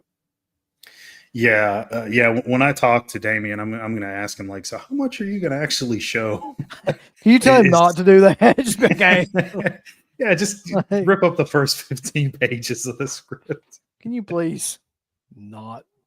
Yeah, like I don't think we need to hear David talk or anything. Like we don't. No, please don't.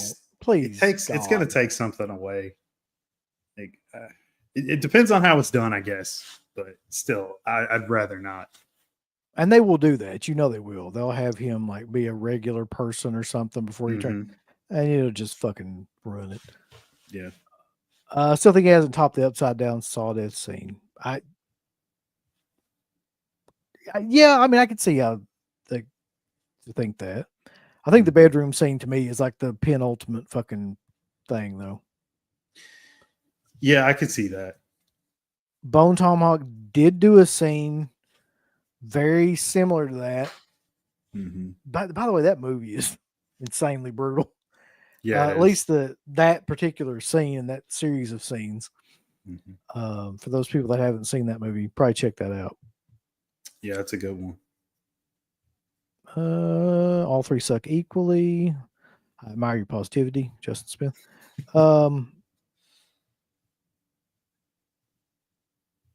The bedroom scene, Ed says, in 2 works more than the shower scene in 3. Yeah, I feel like the shower scene was the scene they really wanted to like use to top the bedroom scene. I don't think it did though. But that shower scene has some butt play. I mean, you gotta give it up for that. Mike 13v2 says, I almost didn't want to watch the bedroom scene again after the first time. Yeah. 2016. Oh shit, it's Rambo. That's right, Rambo. I already know his opinions. He hates all of it. Rambo, sorry, Rambo, if you're still in here, have you seen the third one yet? I'm just curious.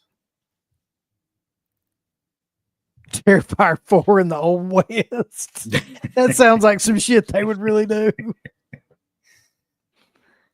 My favorite clown is John Leguizamo in Spawn. No, you can guarantee that is not. Terrifier is going to fight graboids. Killer.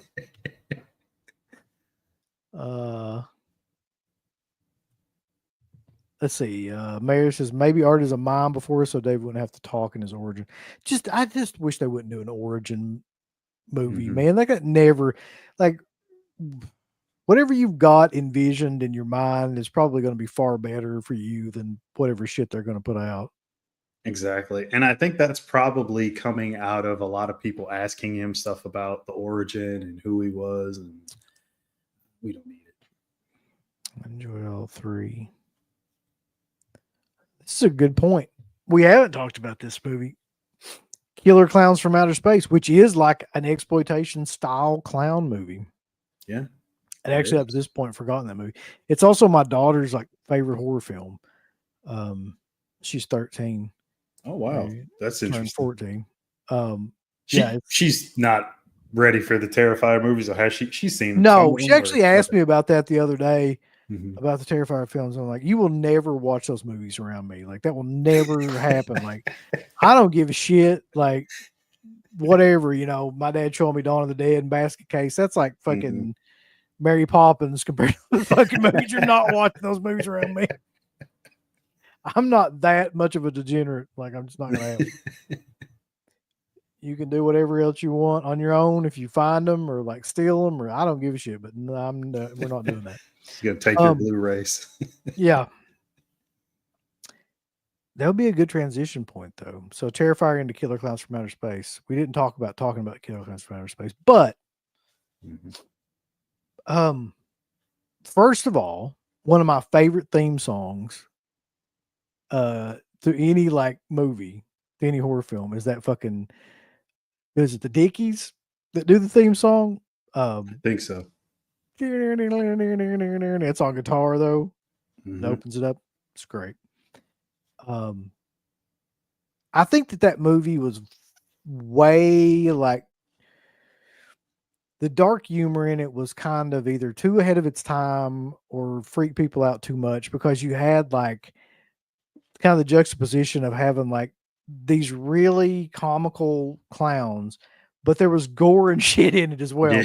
So you had like this little bitty clown that knocks a guy's head off, like these giant cotton candy things that were, you know, being drained of blood by this fat clown. Like, yeah, it was such a. They stick like a straw in one of them. Yeah, or something. Yeah, such a weird combination of ideas at one time.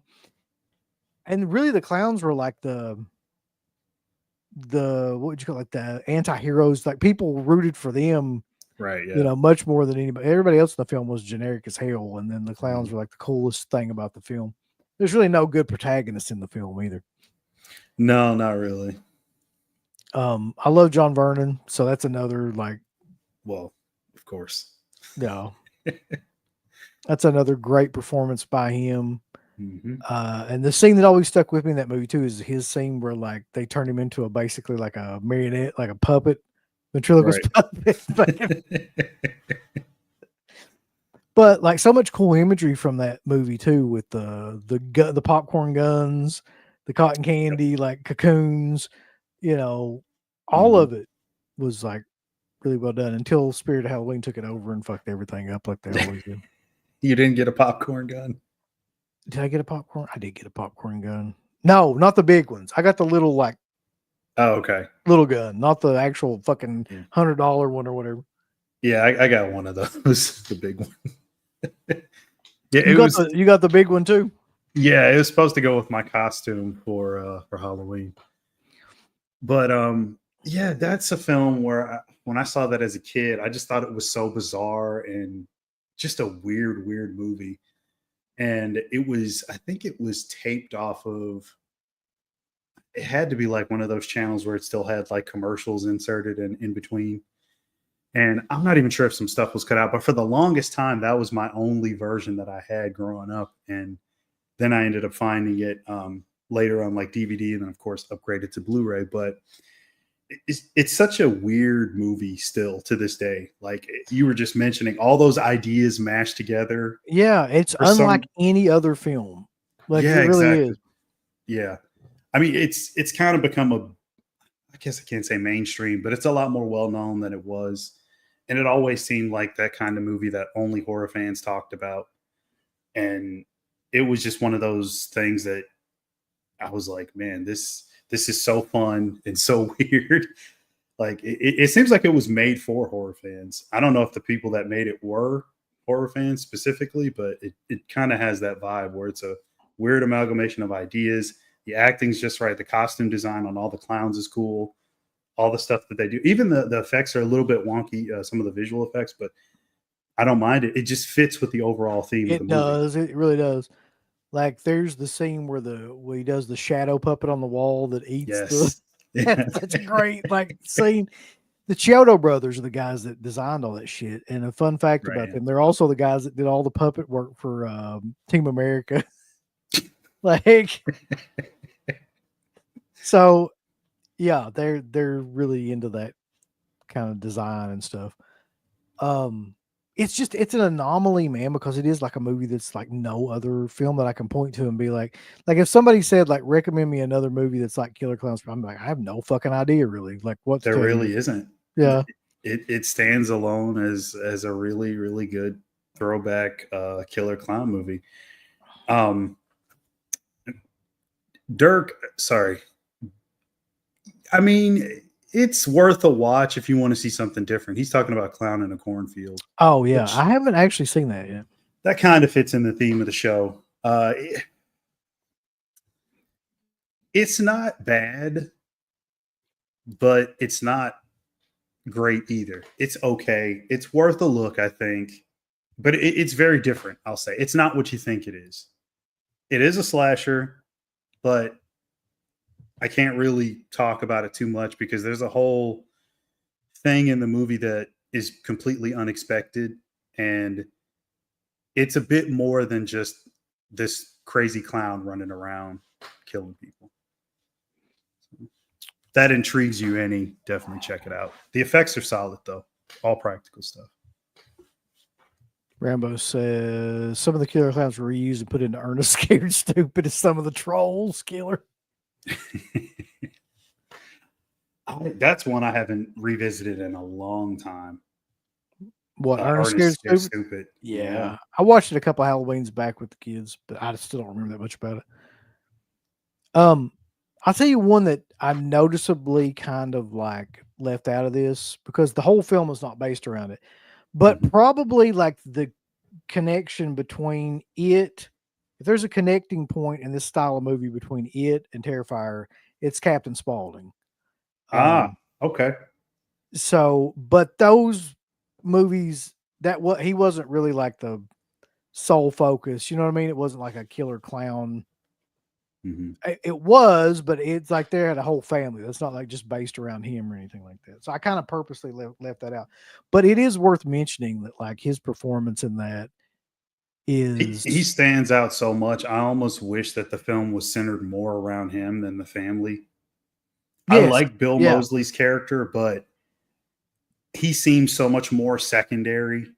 And if we're talking about House of a Thousand Corpses, Karen Black is because who's in the second? Is it Leslie Easterbrook? Is that who's taking over? She's Mama Firefly in the second. Yeah. Yeah. So in the first one, the whole family, like, because you have Tiny and then Grandpa has some funny moments, but all of them still feel like side characters to me. I don't know what it is. To me, Sid Haig he steals the movie, and he's not even in it that much. If you go back and look, not the first one, not House of a Thousand Corpses, no. Yeah, but he stands out so much more than the other characters do to me. And it's not even the clown gimmick, not the makeup, none of that. It's just him, his personality, and people might find this hard to believe what I'm going to say, but his dialogue stands out. I love all the jokes that he does at the beginning. It's funny stuff. He really does, because he's the only one, really, including Bill Moseley, to me, that appears genuine in that movie. Yeah. Like that doesn't appear like they're trying to put on some sort of weird character that they don't really even understand. Like he just actually seems like he's in that role. Like, and that's him. And pretty much everything quotable from that first movie comes from him too. Yeah.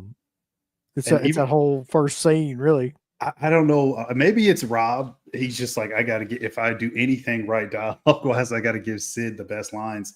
The dialogue he has in the second movie when I think he's having sex with is it Ginger Lynn? Yeah. Yeah.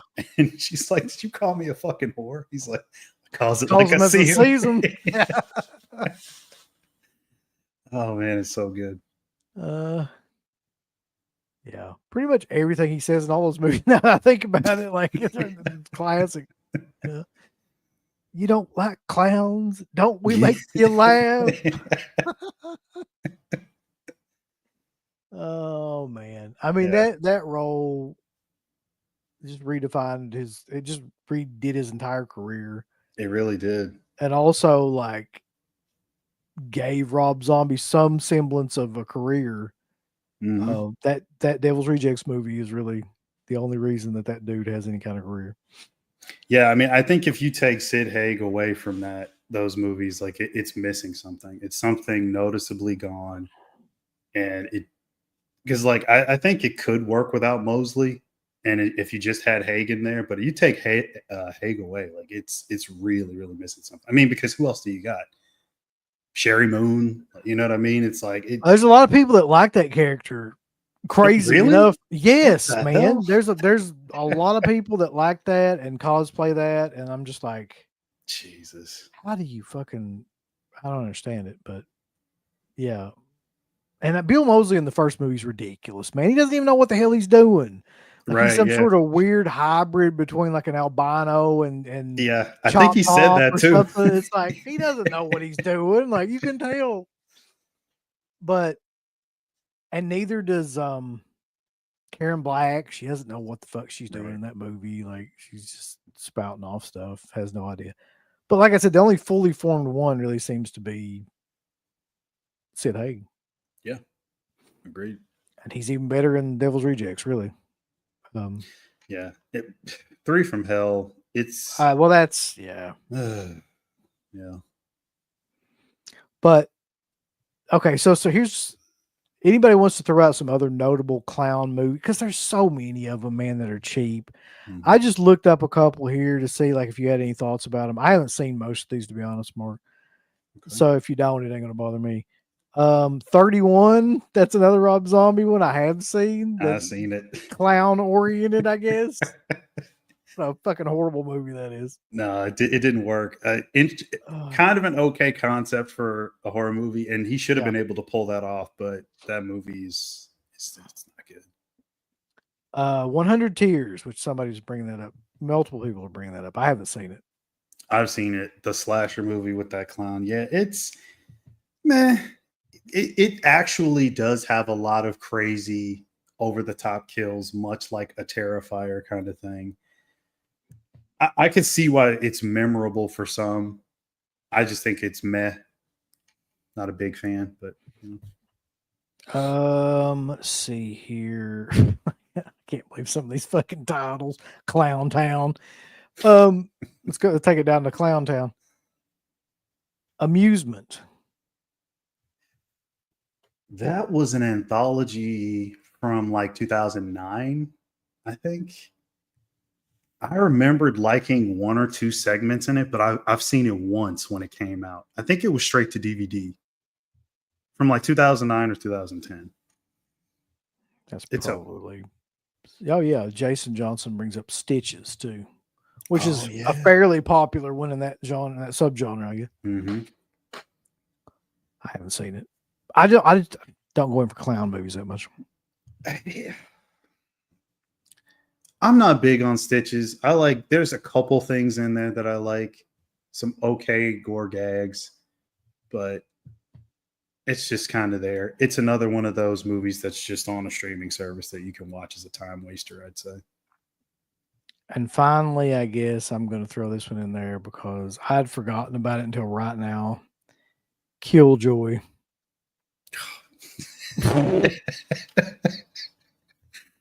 Oh my God. From our buddies over at Full Moon. God. I mean, if you say full moon, like that kind of tells you everything. That tells you all you need to really know about that movie. And I've unfortunately tried to watch that movie. No, yeah, man. Jackson Jack, I bet you did like Killjoy. That seems like it'd be right up there. So yeah, I'm sure there's 100 other clown exploitation style films, but those are the ones that we got on this. Yeah. So that's been clown exploitation. Tomorrow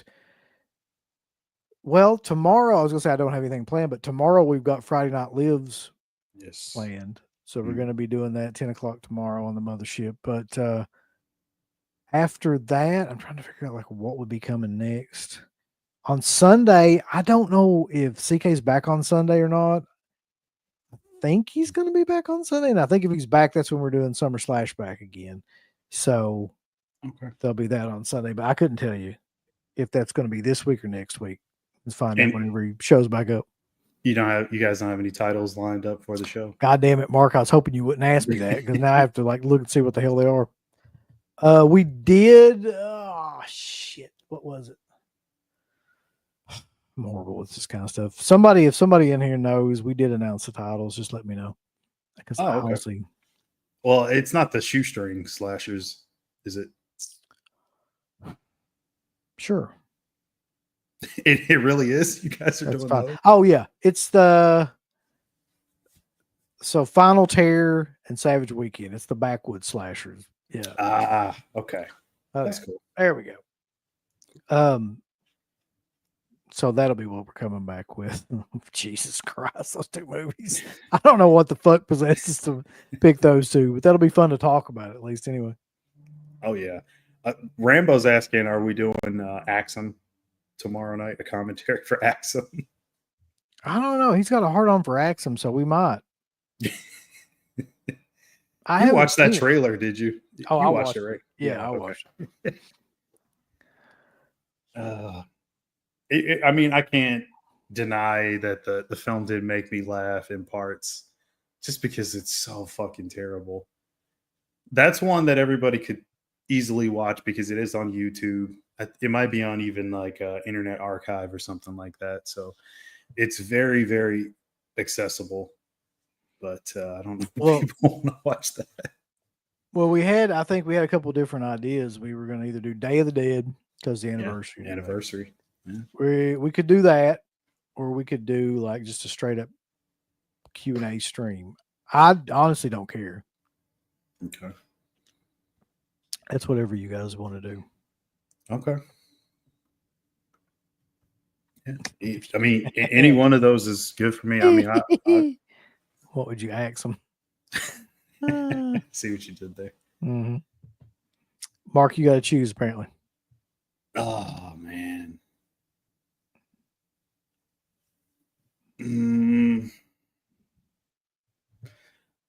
Well, I mean, if we did Axum, we could kind of do a Q&A for the back half, or maybe we start Axum a little later, either or. So we could do a bit of both. Because is Axum like a shorter movie or something? It's like an hour and 10 minutes. Yeah. Oh, okay.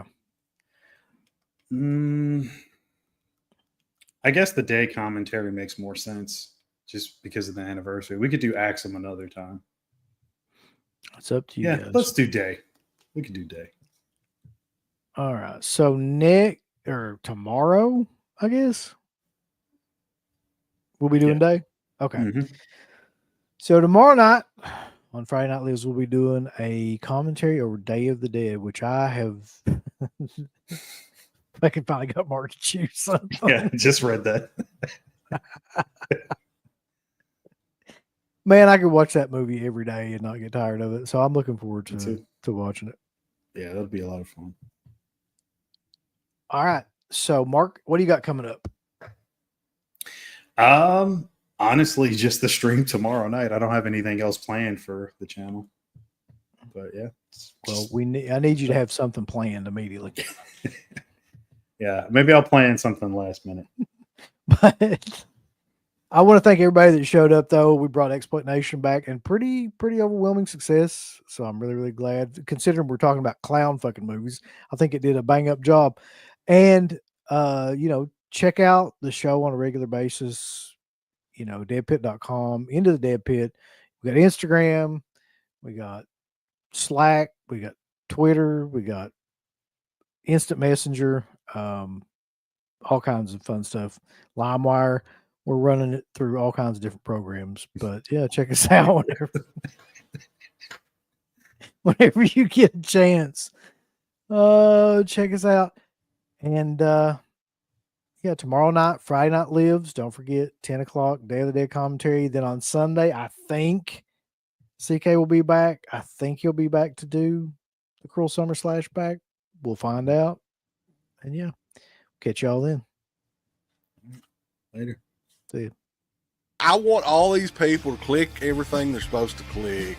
You haven't been liking them, you haven't been subscribing to them, you haven't clicked the bell or notification or anything like that. Folks, why don't you click the like button? You hate us? Do you not want to see us succeed? Why don't you click the heart button? Is this something that you have against our particular show? Why don't you subscribe? You should click on one of them buttons right now if you want us to continue to breathe greatness into your life. There's all kinds of wonderful shirts over at shop.deadpit.com. Simply the best horror shirts.